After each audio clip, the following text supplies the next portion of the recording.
Warm greetings from the High 10. It is Everyday Shenanigans on this Tuesday, March 3rd, 2020. I would like to bring you an update pertaining to the shooting in Milwaukee, Wisconsin at a brewing facility. And the first information I will be bringing you is from ABC WISN. The second part will be from a news source, and that will be USA Today. State Senator Lena Taylor, Miller Brewery shooting was racially motivated. 5 days after a gunman killed 5 coworkers at Miller Brewery in Milwaukee, police have not provided an update on their investigation. 5 days after a gunman killed 5 coworkers at Miller Brewery in Milwaukee, police have not provided an update on their investigation. Rumors and speculation about the motive behind the shooting continue to swirl on social media sites. Employees began returning to work on Monday. Police said Anthony Farrell, 51 of Milwaukee, shot and killed 5 coworkers last Wednesday afternoon before killing himself. Community members continue to ask what led to the shooting. Knowing the motive would help in the healing process. Milwaukee Mayor Tom Barrett and Milwaukee Police Chief Alfonso Morales did not answer questions Monday about the shooting or investigation. I heard for all the wives who lost their husbands and the children who have lost their fathers. That's horrible, said State Senator Lena Taylor, who was running against Barrett for mayor. She told WISN 12 News a relative of Farrell's and some of his co-workers have told her Farrell was racially harassed at work. The victimization that Mr. Farrell experienced every day for years that ultimately took him to the place that he was at should not be forgotten because, from my perspective, it was preventable, Taylor told WISN 12 News. No one answered the door Monday at Farrell's home on Milwaukee's northwest side. Police seized evidence there last week after the shooting rampage. Morales said last Thursday in a radio interview that he did not believe the workplace shooting was racially motivated. I can say that I don't believe that was a factor, Morales said in the radio interview. Taylor said she still believes the shooting was a tragic symptom of a larger problem in Milwaukee. Racism is a public health crisis. This is an example of that. And what we do and what we have to do is be honest about that and move forward, she said. Barrett told WISN 12's Kent Wainscott last Thursday that it was too soon in the investigation to comment on a motive for the shooting deaths. And this was WISN Channel 12 Milwaukee. Next source is USA Today, if you need verification. As I stated, there was a mass shooting at this brewery, and Mr. Farrell, an African-American male, accused the brewery of discrimination against him. He complained of employees coming into his home, bugging his computer, and moving chairs around. The police have said that they do not know if there were any words exchanged between he and the co-workers before or during the killings. And they don't believe that if there were any eyewitnesses that they are even alive. They believe that they possibly are the ones who were involved that were the deaths. That could be the possible eyewitnesses to the said incident, what transpired. As of the moment, the police department has declined to comment. Mr. Farrell was described as the self-described gun collector. He brought 2 guns to work, one with a silencer. All the men that he confronted have worked at the brewery for 6 years or more, except for one, and they all knew each other. The victims, I will release their names to you so you will know who these people were that were gunned down that day. Dale Hudson, Huddy, electrician, avid hunter, fisherman, wife, 3 kids, was going to retire at the end of the year. Gennady Jean Levshet, 61, from the Ukraine, married, 2 grown daughters, came to Wisconsin in the early 90s, was a powerhouse operator since 2008. Dana Walk, 57, machinist, wife, 3 kids, member of the nonprofit Walleyes for Tomorrow, dedicated to improving fisheries on Milwaukee Lake. Trevor Ressler, 33, engine room operator, married and happily settled in what he called his dream job. And then there was Jesus Valles, 33, powerhouse operator, family lost a member recently to gun violence. And then, of course, the deceased who took his own life after murdering the 5 co-workers. As you see, I brought you 2 different sources of said information pertaining to this killing. killings of coworkers. One is saying it wasn't racially motivated, but we already know dead men don't tell any tales. His relative and other coworkers are attesting that he was racially discriminated against. Then in this USA Today article, it also states the same, that he felt he was racially discriminated against, and also that he thought coworkers were coming into his home and bugging his computer and moving his chairs around. Now, in this article in USA Today, one could say Mr. Farrell seemed like he could possibly have been schizophrenic. Now, whether he had mental problems or not, he still could have actually been having issues with his coworkers. And I'm assuming most of these people, at least one I've seen was Hispanic. This Jesus, who was 33, and the other one was a Ukraine, and I'm assuming the other workers were Caucasian men. But the point is, he still could have been having issues with one, two, whatever, who were non-white. And then also he could have been having mental issues as well. So it could be a combination of all of the above. But if you do have some employees that are verifying that they felt that he was racially discriminated, I'm going to go with the latter, that possibly they're telling the truth, because just because people don't talk about things, just because people don't intervene in things, don't mean they don't hear, they don't see, they don't eyewitness certain accounts that go on. And I think possibly he could have been discriminated against. He had issues with somebody. I don't know who it was, more than one. And then two, he could also have had a mental disorder alongside being racially discriminated against.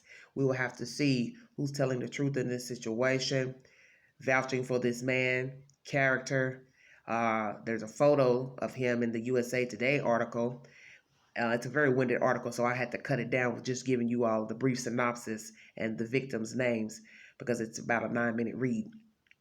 But the gentleman, you'll see a picture of him, well dressed in the photo, and that's all you have, except for the people that knew him and the people that worked with him. Who knows what happened on that day? But the fact he brought 2 guns to work, did he normally carry 2 guns, or did he just happen to have 2 guns on him that day? The fact he had one with a silencer, that didn't look good. That didn't look good at all. And I think perhaps nothing could have went on that day. Who's to say? Another article I read earlier when this happened last week said that he left and had a dispute or something and came back. So see, conflicting already, because you don't know what to believe. Then in that same article from last week that I brought you in that first video, an official from the job, said that he was fired. Now, as you see in these 2 articles, there's no mentioning of him being fired. So was he fired or not?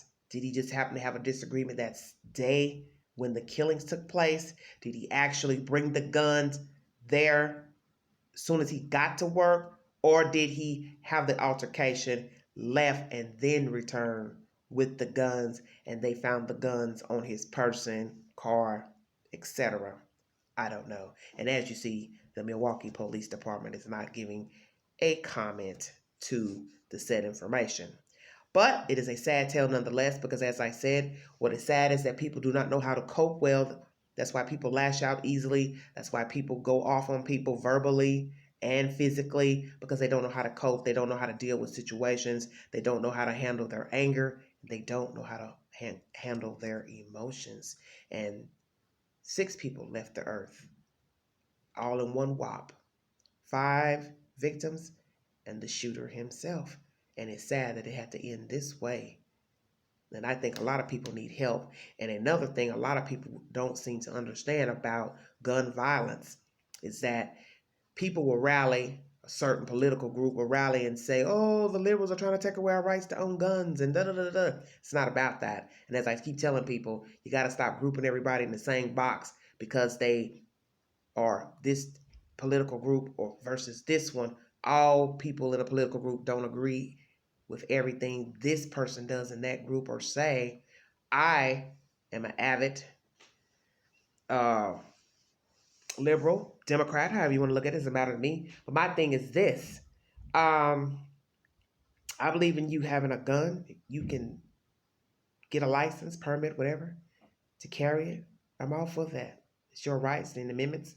You should have the gun. But the problem people don't seem to understand is that it's always the wrong person who has the gun.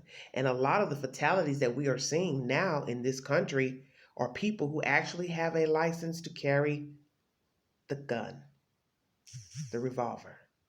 So when you go out and spew all this crazy talk about liberals and this and this group, they don't want us to have rights to carry bear arms, blah blah blah. Not necessarily. It's a matter of the wrong person carrying the gun. And as you see, it's not always punks, thugs, villains running around with no license, carry permit, shooting people, gunning people down. You now have people who are licensed to carry a gun, killing other people, killing themselves in these mass shootings. You see what I'm saying? So people need to think before they speak. Everyone is not the same. Just like everyone who carries a gun will not go out and murder someone because today they're having a bad day or someone said something they did not like and then they go on a rampage and shoot everybody in sight. Everyone is not the same. Rather, they are Republican, Democrat, Independent, or they don't identify with any political group. And that's just something I want to throw out there because I hear that often and it's redundant and it's petty and it's ignorant thought. It's an ignorant thought process. It's ignorant to group everybody in the same group because some people agree with this, some people don't agree with that. Our problem is a mental problem in this country, period. On all levels, social, economic, everything. We have people who are not well equipped to walk around and be in society and deal with people, period. Whether they carry a gun or not, licensed to carry it or not. People are not well. People are not stable. And that is the problem we have in this country with violence in general. And that's just something I want to throw out there. My condolences and prayers to the victims' families. And I think it's going to be rough going back to that job after that happening because you're going to think to yourself, working there or anywhere, I don't know the day that some crazy person's going to come in here mad at the world, mad at Bob, Susie, whatever, and blow everybody's brains out because they're having a bad day or they had an argument or they're racially discriminated, got a mental problem, and or whatever. Because as I just said, this world in general has a mental issue. People have coping problems. That is what the problem is going on in this country and other places as well. People do not know how to cope. They do not know how to deal with their emotions. They do not know how to deal with their feelings. Some can't take criticism. A lot of us are like that. But some of us would not choose to go get a gun to handle our differences with other people. Please keep these family members in your prayers and thoughts. And I'll wait and see if there's an update or any more information pertaining to the storyline, any more information on Mr. Farrell, who was 51 years of age. They didn't state if he had any children or was married or dating anyone. But sadly enough, he was a human. He had friends. He had family. Somebody gave birth to him. It's just sad that he took this way out. And I always say it's a coward's way to gun down people and kill yourself because life is hard sometimes, but it can be vainglorious if we choose to make our lives better. And in this case, Mr. Farrell chose not to do that. Like, share, subscribe. Thanks for joining me. And remember, there is a 15-month-old baby girl missing out of Sullivan County, and her name is Evelyn Mae Boswell. Please keep her in your prayers. And until the next update, this is Everyday Shenanigans. Thanks for joining me. Bye-bye.